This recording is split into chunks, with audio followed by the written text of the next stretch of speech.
Okay, you have your samples, and now it's time to actually run your samples.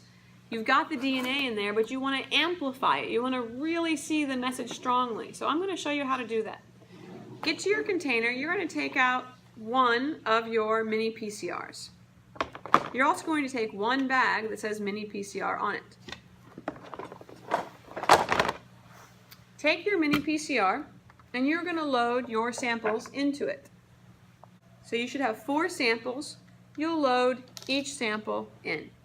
If somehow you and the other group at your table are ready to go at the same time, then you can load all 8 positions. If you're not ready, then just load 4. Once you have all 4 loaded, close the top, okay? And then you're going to use a laptop, okay? I will already have it ready to go for you. So use the laptop.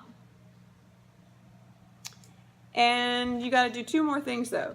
With your mini PCR, take the cords out.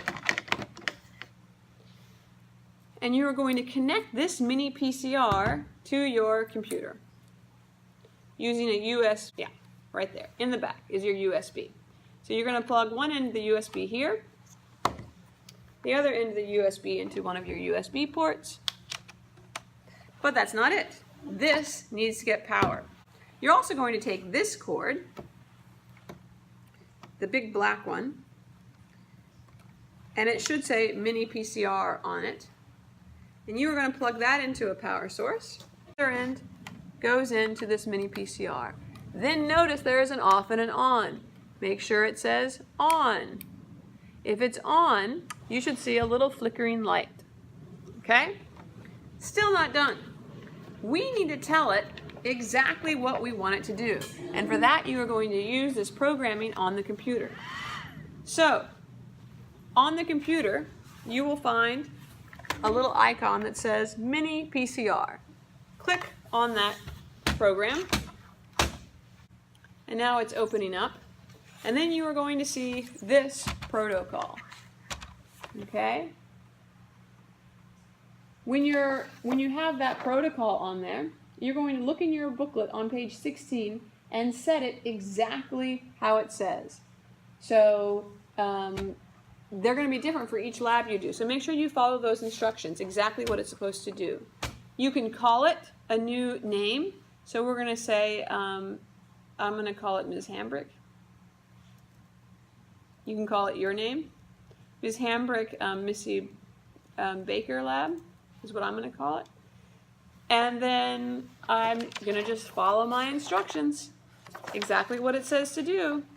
And it tells me, select the PCR protocol type from the drop-down menu. You're running PCR, so you're going to call it PCR.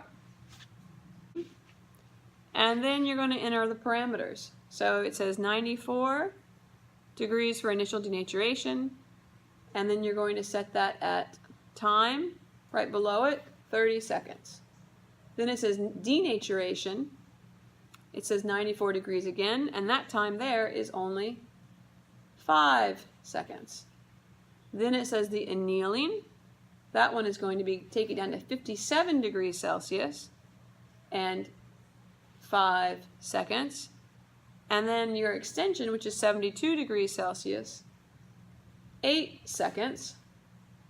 And your final extension, which is 72 degrees Celsius and 30 seconds. Okay? Your number of cycles should be 30, and the heated lid should be on. And then notice, I read all that information from down here, but it also should look just like this. So make sure that's there.